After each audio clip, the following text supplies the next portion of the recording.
Hello guys, welcome back to my YouTube channel architecture life and studies. तो जैसा कि आप लोगों को पता है कि हमने पिछली कुछ वीडियोस में बात की थी कि नाटा के कौन कौन से इंपॉर्टेंट टॉपिक्स हैं, और मैंने एक 30 डेज का आपको स्ट्रेटेजी भी दिया था जिसका मैं एक छोटा सा बोर्ड प्रेजेंटेशन अभी भी आपको देता हूँ। अगर आपने इन टॉपिक्स को अच्छे तरीके से 30 दिन में कवर किया, ऐसे तो ये कुछ दिन पहले की वीडियो थी जब 30 दिन बच रहे थे नाटा को, लेकिन अभी भी आपके पास बहुत सारा टाइम है। अगर आपने इसको एक दिन में दो दो टॉपिक कवर किया तो आप इजीली इन सारे टॉपिक्स को कवर कर लोगे और नाटा में एक अच्छा स्कोर ले आओगे।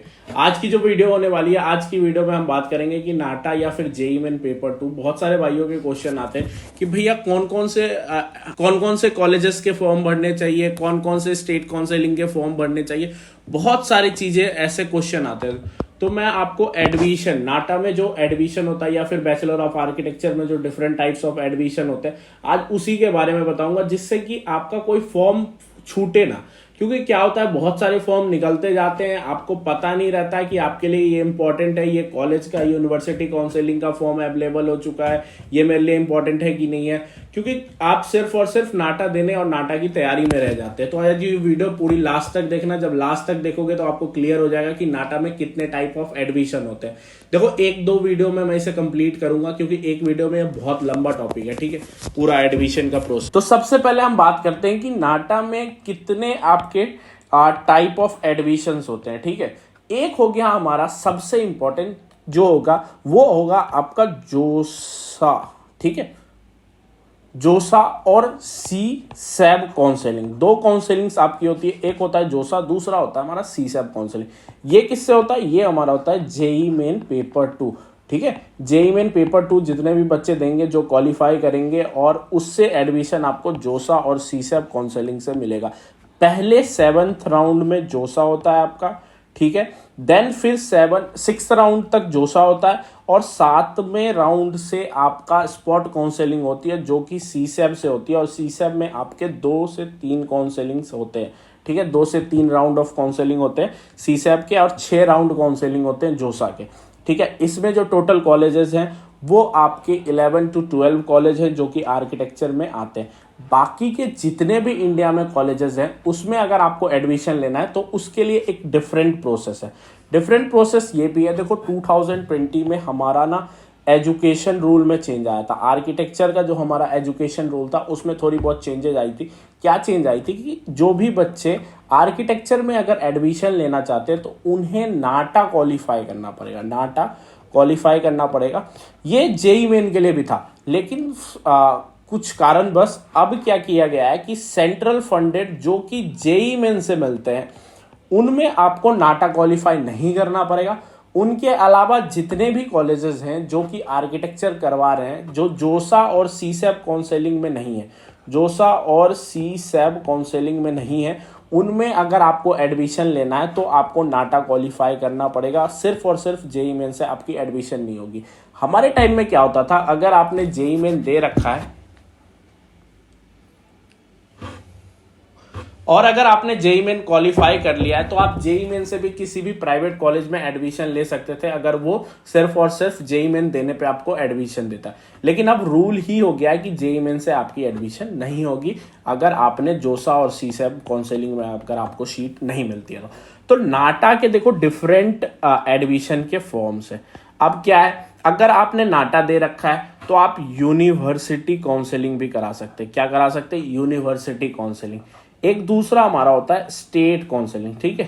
स्टेट काउंसलिंग आपकी करवा सकते हैं, ठीक है। एक होता है हमारा डायरेक्ट एडमिशन जिसे हम कहते हैं फोन कॉल एडमिशन, ठीक है। फोन कॉल मतलब आपने फोन किया किसी भी प्राइवेट कॉलेज में, किसी भी नहीं, मतलब ऐसे प्राइवेट कॉलेज में जिसमें एडमिशन डायरेक्ट एडमिशन होते हैं, उससे भी आप एडमिशन ले सकते हैं सिर्फ और सिर्फ नाटा क्वालिफाई करने के। आप देखो, नाटा क्वालिफाई करने के लिए बहुत बच्चों का क्वेश्चन आता है कि नाटा क्वालिफाई करने के लिए कितने मार्क्स चाहिए, तो आपको 70 मार्क्स चाहिए, ठीक है। 70 मार्क्स चाहिए, कितने में? 200 मार्क्स में आपको 70 मार्क्स चाहिए, तब आप जाकर के नाटा क्वालिफाई कर लोगे। पहले क्या होता था, पहले आपको ड्राइंग भी क्वालिफाई करनी पड़ती थी और एप्टीट्यूड और मैथ सेक्शंस भी हमें क्वालिफाई करना पड़ता था। जब हम दोनों में क्वालिफाई कर लेते थे तब जाकर के हमारा क्लियर हो पाता था पेपर, ठीक है। अब यूनिवर्सिटी काउंसलिंग क्या होती है? देखो, different universities, for the example IPU, Jamia. अब जो हमारे जामिया जैसे टॉप कॉलेजेस हैं वो क्या करते हैं, वो अपनी यूनिवर्सिटी काउंसलिंग कराते हैं। यूनिवर्सिटी काउंसलिंग हो गई आपकी, जामिया की हो गई, आईपीयू की हो गई। इस बार आपका सीसीए भी नाटा से ही होगा, ठीक है, ना ही ये जेई मेन से आपका एडमिशन लेगा। ये आपका जो एडमिशन है 90% मैं श्योर हूं कि सीसीए में भी एडमिशन इस बार आपका नाटा के स्कोर से ही होगा, ना कि आपकी जेई मेन के स्कोर से होगा। अगर होगा भी तो साथ में आपको नाटा क्वालिफाई करना पड़ेगा, क्योंकि 2021 में भी उसे नाटा क्वालिफाई करना पड़ा था, ठीक है। तो ये हो गई हमारी आईपीयू काउंसलिंग। अब स्टेट काउंसलिंग क्या होती है, देखो बहुत सारी कॉलेजेस रहती है एक स्टेट में। फॉर द एग्जांपल अगर मैं हरियाणा की बात करूं तो हरियाणा में बहुत सारे कॉलेजेस हैं। अब कुछ गवर्नमेंट कॉलेज भी हैं और कुछ प्राइवेट कॉलेजेस भी हैं। तो जितने जो सेलेक्टेड गवर्नमेंट कॉलेज होती है, स्टेट क्या करती है, एक अपनी काउंसलिंग कराती है, अपनी काउंसलिंग कराती है। इसमें स्टेट के बच्चों को थोड़ा फायदा होता है, स्टेट के बाहर के बच्चे भी इसमें पार्ट ले सकते हैं स्टेट काउंसलिंग में, ठीक है। तो एक हो गया हमारा गवर्नमेंट कॉलेजेस भी इसमें रहते हैं और इसमें प्राइवेट भी कॉलेजेस रहते हैं। इसमें आपके स्कोर के अकॉर्डिंग आपकी काउंसलिंग कराई जाती है। जितने भी बच्चे वहां पे रहते हैं, अप्लाई करते हैं, उनके स्कोर के अकॉर्डिंग आपकी वहां पे काउंसलिंग होती है। तो हर एक स्टेट का काउंसलिंग होता है। जैसे फॉर द एग्जांपल अगर मैं बताऊं, हरियाणा हो गया, गुजरात हो गया, ठीक है, महाराष्ट्र हो गया, देखो बड़े बड़े काउंसलिंग जिसके होते हैं, राजस्थान हो गया, कर्नाटका आपका कॉमेड के हो गया, ठीक है। तो हर स्टेट अपनी एक काउंसलिंग कराती है। अब देखो हर एक टॉपिक को मैं आराम से कवर करूंगा। जैसे ये हो गया हमारा यूनिवर्सिटी काउंसलिंग, इसके लिए मैं एक स्पेशली वीडियो बना दूंगा। स्टेट काउंसलिंग हो गई, उसके लिए स्पेशली वीडियो बना दूंगा, ठीक है। अब डायरेक्ट एडमिशन क्या होता है, डायरेक्ट एडमिशन होता है जैसे कि आप फोन कॉल करके किसी कॉलेज में एडमिशन लेते हो, तो उसको हम डायरेक्ट एडमिशन कहते हैं। अगर आपने नाटा क्वालिफाई कर रखा, अगर कोई पार्टिकुलर कॉलेज डायरेक्ट एडमिशन देता है तो वो आपको डायरेक्ट एडमिशन भी देगा। अब जैसे फॉर द एग्जांपल, ये वीडियो बनाने का क्यों इंपॉर्टेंट है, जैसे यूनिवर्सिटी काउंसलिंग मैंने बताया, तो आईपीयू की जो लास्ट डेट है वो अप्लाई करने के काउंसलिंग के, वो 30 को लास्ट डेट है, 31 लास्ट डेट है। तो आप अगर अभी तक अप्लाई नहीं किया तो आप अप्लाई कर सकते हैं। जैसे जामिया का डेट्स खत्म हो गया, इस पर मैंने वीडियो बना दिया था कि जामिया के डेट्स आ चुके हैं काउंसलिंग के, अगर आपने अप्लाई नहीं किया तो आप अप्लाई कर सकते हैं, ठीक है। तो जामिया हो गया हमारा। जैसे सीसीए का डेट्स आएगा तो चंडीगढ़ काउंसलिंग होती है इसकी, इसकी कोई यूनिवर्सिटी काउंसलिंग नहीं होती, इसकी चंडीगढ़ काउंसलिंग होती है। अगर यूनिवर्सिटी काउंसलिंग की बताओ तो बहुत सारे यूनिवर्सिटीज हो गई, जेएनएफयू अपनी यूनिवर्सिटी काउंसलिंग कराती है, इवन अपनी अन्ना यूनिवर्सिटी भी जो कि चेन्नई में है, वो भी अपना यूनिवर्सिटी काउंसलिंग ही करवाती है, ठीक है। तो बहुत सारी यूनिवर्सिटी अपनी प्राइवेट यूनिवर्सिटी काउंसलिंग कराती है। अब क्या होता है, देखो यूनिवर्सिटी के अंदर बहुत सारे कॉलेजेस एफिलिएटेड होते हैं। फॉर द एग्जांपल अगर आईपीयू है तो आईपीयू के अंदर टोटल 5 कॉलेजेस एफिलिएटेड, मतलब इसको मिला के 5 कॉलेज एफिलिएटेड है। एक हो गया हमारा दिल्ली टेक्निकल कैंपस, एक हो गया हमारा वास्तुकला, एक हो गया हमारा एमबीएस कॉलेज ऑफ आर्किटेक्चर, एक हो गया हमारा सोनीपत का कॉलेज है, उसका नाम मेरे को याद नहीं आ रहा। तो टोटल कितने कॉलेज हो गए, टोटल हमारे 5 कॉलेज हो गए जो कि आर्किटेक्चर इसमें करवा रहे हैं, ठीक है, आईपीयू में। तो आपको हर एक काउंसलिंग के बारे में डिटेल से पता होना चाहिए। यूनिवर्सिटी काउंसलिंग, स्टेट काउंसलिंग और डायरेक्ट एडमिशन तो आप कहीं भी करवा सकते हो।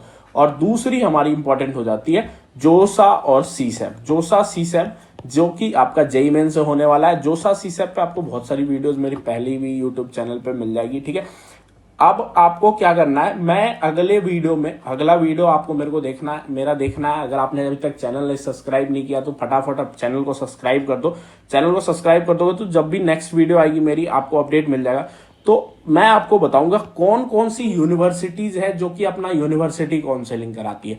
तो आप उसे नोट करके रखोगे और हर 2 से 3 दिन बाद उसका फॉर्म चेक कर लोगे कि क्या उसका फॉर्म अवेलेबल हुआ है कि नहीं हुआ, ठीक है।